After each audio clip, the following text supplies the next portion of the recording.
He was always just this big stat stick. Yeah. So Fiddlesticks is actually the next one, and so the short version is Q cast range increased and W refunds its remaining duration. So Fiddlesticks, I think I was reading about they were doing changes on red buff where they would give less magic resistance to red buff, and Uh-huh. that's something that would help Fiddlesticks one start red buff more often and just clear it faster, helps clear time. The other thing is the way AOE interact, like the way the camps interact, like Krugs spawning like crazy. Raptors. Raptors are the And worst yeah, one. raptors like need to be able to kill the small raptors generally, and that's not as easy. So something addresses AOE clear. Uh, a lot of AD champions resort to Tiamat, whereas Fiddlesticks probably can't He just doesn't do Raptors. do that. Yeah, you're kind of like SOL in that form. But so cast range on Q. Okay, cool. I don't really know what 50 range is it But for. the logic was that they're reverting like a nerf that they did in the past that like made it Uh, so yeah. so if Terrify is a lower cast range than Drain, then yeah, Mm. that makes I guess that makes sense actually because you terrify people out of your range. But I don't think that I feel like that's kind of whatever. I don't play enough Fiddlesticks to I know mean, the the impact of cast 50 range, but it's pretty big because like it's like basically it's the difference between like getting off that key fear on like an ADC and not dying and getting it off mm, and like living. um It, yeah. And yeah. then the drain buff is great. You can actually clear raptors a little better now. I guess you would use your E as well as your W, so you should be able to clear raptors fairly quickly and sustain through it. You can even probably start raptors as fit. You can't start it, I guess. It's a little annoying to start it, but since you would only have one ability, it would have to be something to test out in practice mode, for example. See like if you Probably you start probably would W, if it's do, worth it or not. you probably do like red into Raptors or something like that. Yeah, Yeah. and then you might have to go immediately to blue rather than go to Krugs because of the mana. But I think that Fiddlesticks, that's a very good change for what happened in the new jungle where all the AoE camps just fucked him. Sorry, but yeah, that's really what happened. And Fiddlesticks has got a scary kid and is very good in solo queue where I could you see create a him rod being of disruption and people don't have as much vision control because the primary counter to Fiddlesticks is once he hits six, and in the mid game late game you want to just have vision control and avoid the dark spots on the map when Fiddlesticks isn't showing. yeah, I think that he could be like a A tier jungler post these changes. Yeah, I think there are definitely junglers that could still jump on him and kill him, but Like having fear lets you have a escape, quote unquote escape. It's just if they jump on him without using their gap close, then he might still die, which sucks for him. But there's also the problem of people always run at Fiddlesticks and just die to him when they don't know how much he heals and how much damage he does. So I think we'll see more Fiddlesticks. It'll definitely see a lot more play. You'll see Fiddlesticks mains coming back. As far as competitive, not as uh, big probably not. unless like he gets another follow up buff maybe, or unless his Maybe clear is insanely good. A lot of it would be testing it out because I don't actually know how much damage his W does or how much it heals. That isn't listed here. I think I'll definitely be at least going to practice mode and seeing, hey, what are the different clears on Fiddlesticks and how can I play against it at least if I'm not going to play him specifically. okay, Because no. Gnar, Mini Gnar and Mega Gnar have the same health regen. Helps his laning a bit, but I feel like Gnar's in a little bit of a spot where you want to pick him against like Maokai. You want to pick him Mysterious, right? You want to pick him against the You melee tanks that you can kite. you missed something. Oh, He also has the queuing thing. Like he can now queue spells during E's cast time.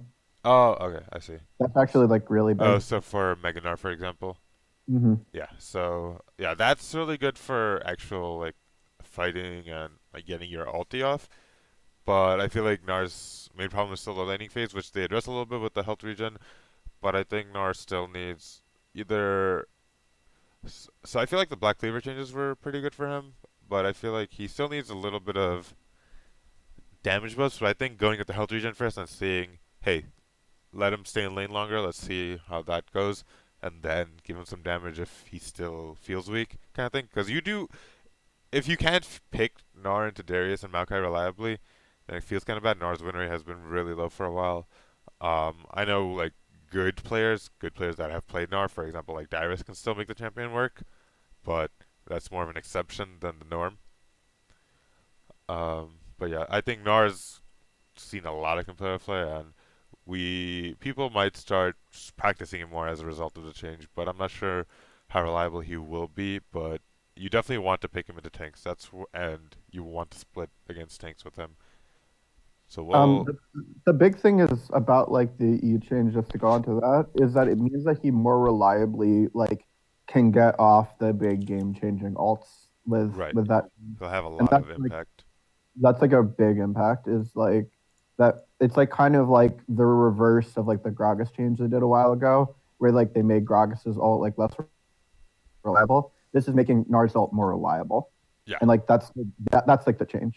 Yeah, I guess that's a very good point. Gragas, one very small change, or quote unquote small change, seemingly small, to how the ability actually interacted, completely threw him out of the meta. And then when the new jungle changed, he fell a little bit more out of the meta, even though he does have AoE, which was kind of weird. But yeah, they've buffed him enough that he's back in, even despite those that changes. And I guess a lot of it was people were very used to how Gragas used to work before, rather than how it was a nerf in how he worked and how easy it was to get a combo off versus we're making a combo easier to use with Gnar. Let's look at Miss Fortune. This So is such a cool change.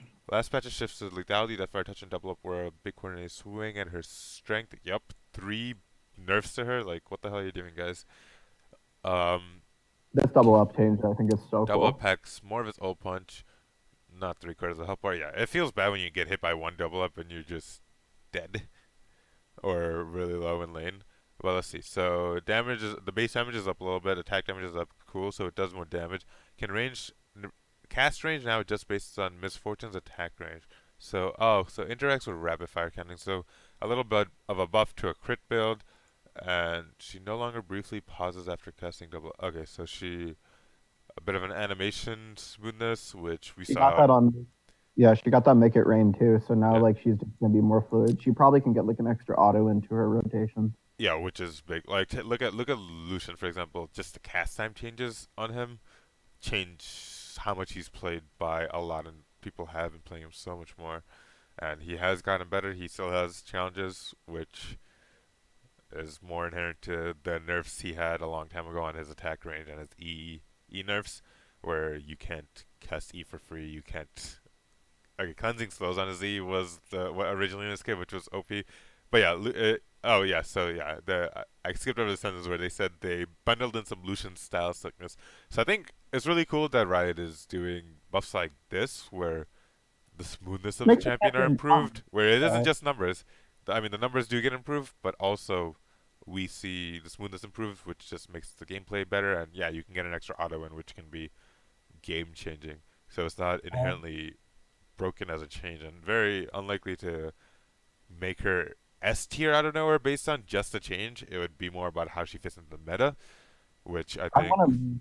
I as want to she's talk a good, about. strong, aggressive option for the early game. But yeah, I think the change is great, and this will bring her back in her favor. But I still think crit build is gonna be what people want to build on her, which has the problems of not being able to spike as early as lethality build.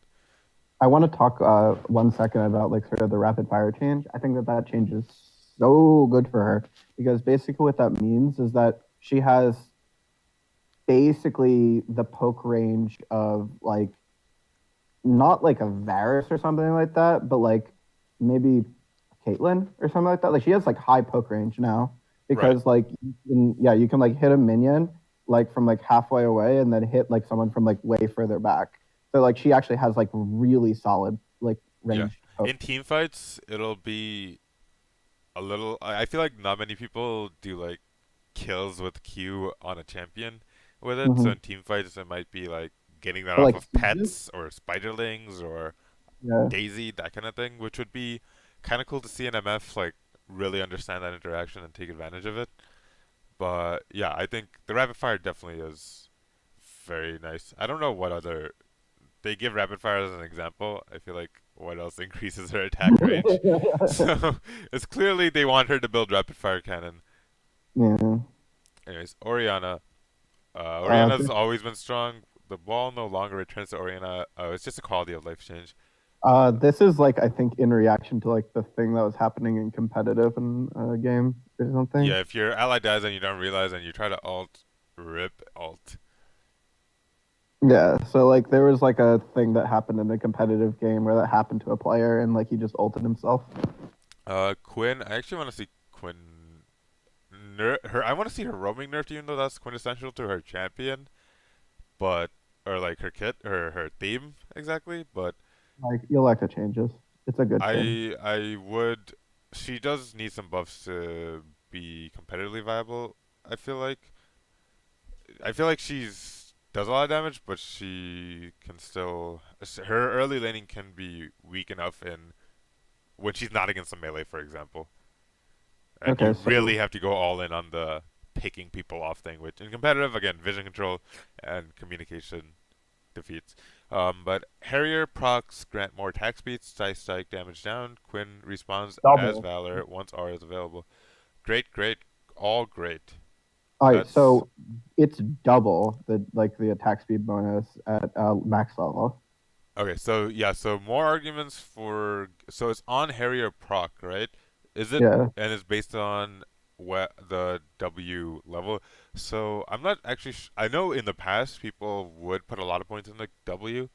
So I forget. I mean, I'm not sure if that is something that people do as much. They probably max it last right now, but this does give a very good argument for getting it to level 4, level 5, because it's a lot more attack speed, but you will lose a little bit of You burst, I might see Bork. guess. You might see Bork on her.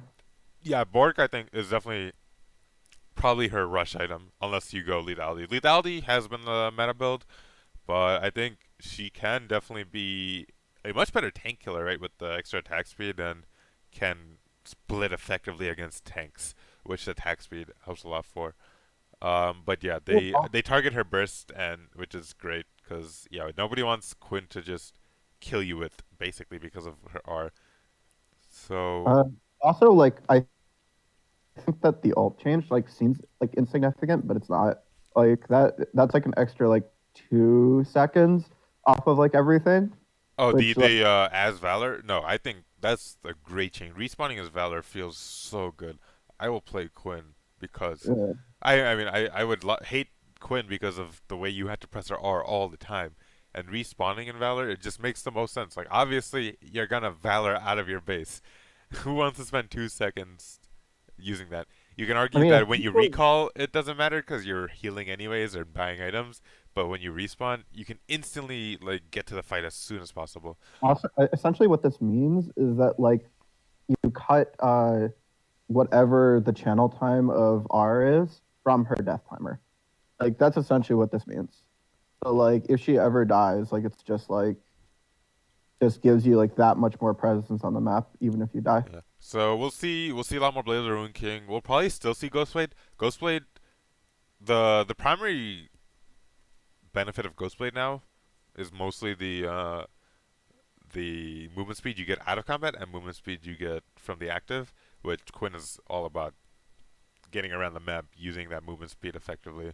So I think Ghostblade still might be corner, but Bork will also become more core. She could have some kind of like rapid fire Bork Ghostblade build that transitions to crit, or even honestly Black Cleaver would help her as well because she like her ult forces her to get into the fray. Her E really forces her to get into the fray. Where if you get caught out by a bad E, well, like if they CC you when you E in, you're kind of screwed.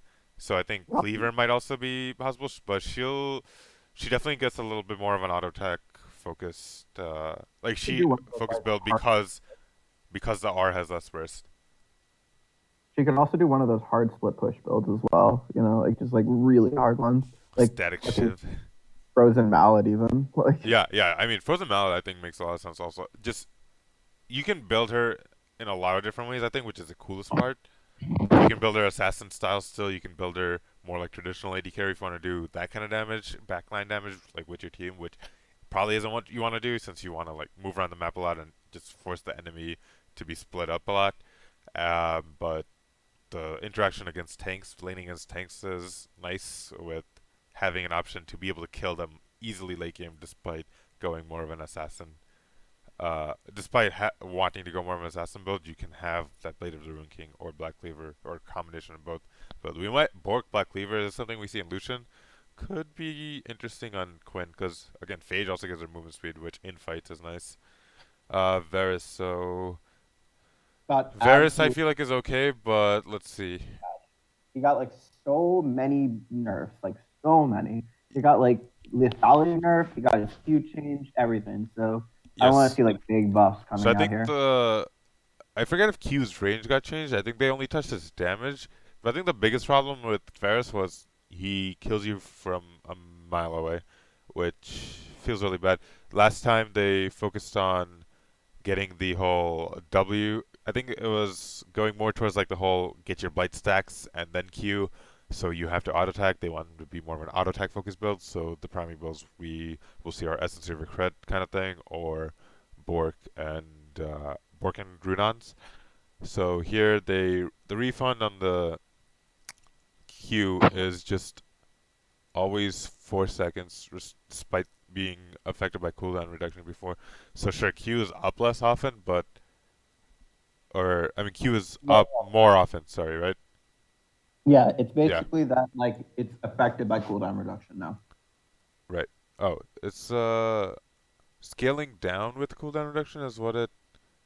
Oh, I see. If you had more CDR, it would be less refund. Right now, it's just a full refund. I see. So you can cancel out the Q. I think it helps us laning a little bit, but I honestly think Varus is in a okay spot with the Bork build because Bork got buffed. So lethality sucks on him. Unfortunate consequence. But lethality was just very abusive against the ADCs in general. In the bottom lane, you get 750 gold and you have Serrated Dirk and just pack a big punch against somebody who can't buy something as significant. So I think I don't really care. I mean, it sucks that lethality was his main build and he got nerfed so hard in three different ways with Deadfire and lethality. But Fervor and Warlords are still gonna be stalled on him, and I think Warlords might have gotten buffed this patch. I haven't actually read what the changes yet, but I think Varus will be viable. But people need to learn a new build and a newer playstyle, which I think is a perfectly fair expectation because just get with the times, you know, like. You can't queue people from a mile away anymore. It's fair, and he will definitely see competitive play. He is a utility carry that will thrive in the meta still because, hey, we still see G and we still see Ashe. Varus got a little nerf, but he still saw competitive play in 7.5, so we'll probably see him definitely in the rotation of champions. But I think bot lane is seeing a lot of good moves in that Lucian is stronger, Kallista's stronger. We Tank see support has Ezreal is stronger. pretty. Ezreal's probably one of the strongest in my opinion. But yeah, Varus and MF will be a little bit. I still feel like MF is might be a little bit out of. It's more about the matchup. I think you want to have a lane you can go abuse really early game. If you're laning as an Ezreal, you probably won't actually wreck him hard enough.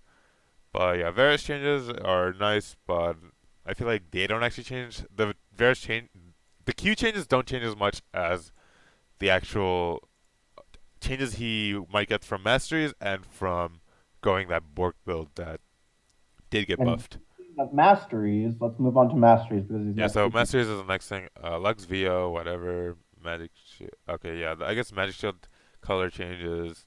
Nice. Not I mean, it doesn't really matter. It's just quality of life. Warlords. So Warlords, I know, I like it. I like that you can use it in the jungle now. That was oh super wait, nice. what? Yeah, it works against because you get the movement speed in the jungle because the charges are based on you. The charges are based on you, not against what you're attacking. So I've seen people try it on Kindred. I've tried it on Kindred. It's kind of interesting, but the lifesteal is pretty weak early, and the main nerf to it was the sustain was hey you get 1% at level one. It scales up to 50%, but it's every couple autos rather than every single auto. Champions that got really low in the jungle that this could really help out. I'm trying So to yeah, think. if they buff the early game healing a bit, it could be nice for some picks. I think the movement speed is the most interesting part about it, the burst of movement speed, is cool on, I think, champions like Graves. I've seen people try it on Graves. I think Olaf makes sense as well. Somebody that's movement speed reliant and lifesteal reliant. We also see Kindred is just weak as hell, and her playstyle is very abusable. So I don't want to talk about Kindred, but let's look at the actual buffs. And I think it's still a very good late game mastery, despite like being slightly weaker right now.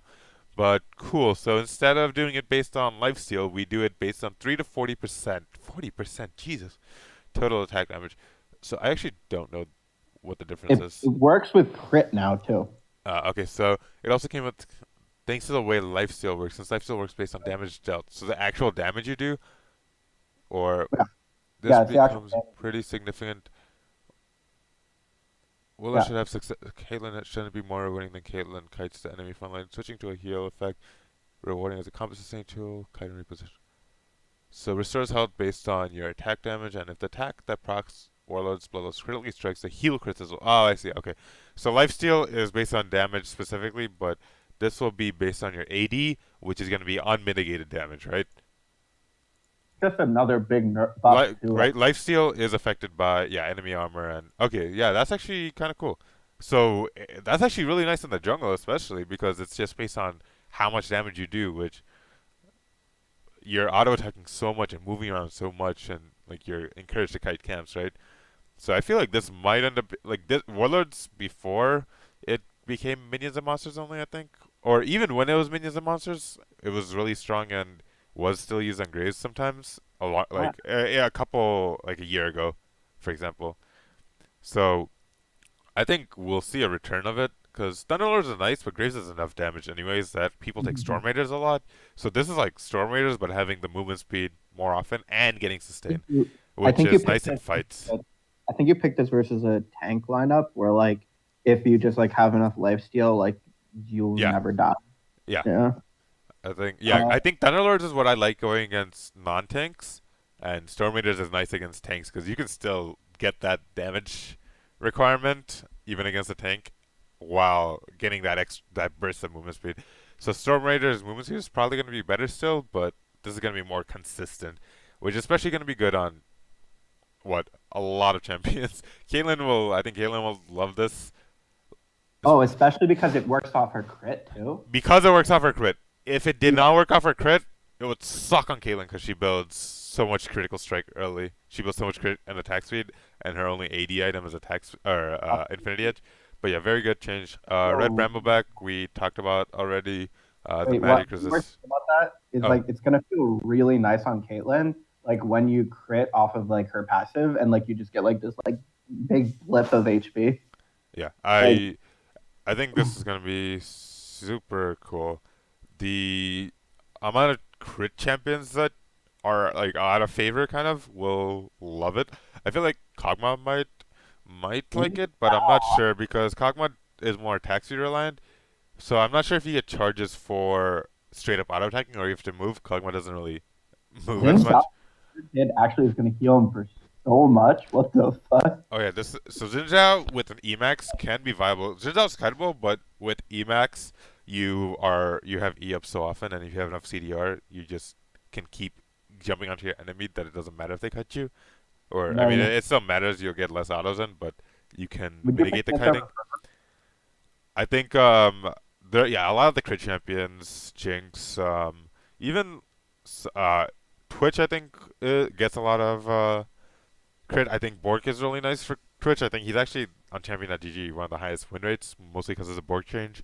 So Twitch might be even more OP. We might see some So the changes to question, Twitch soon.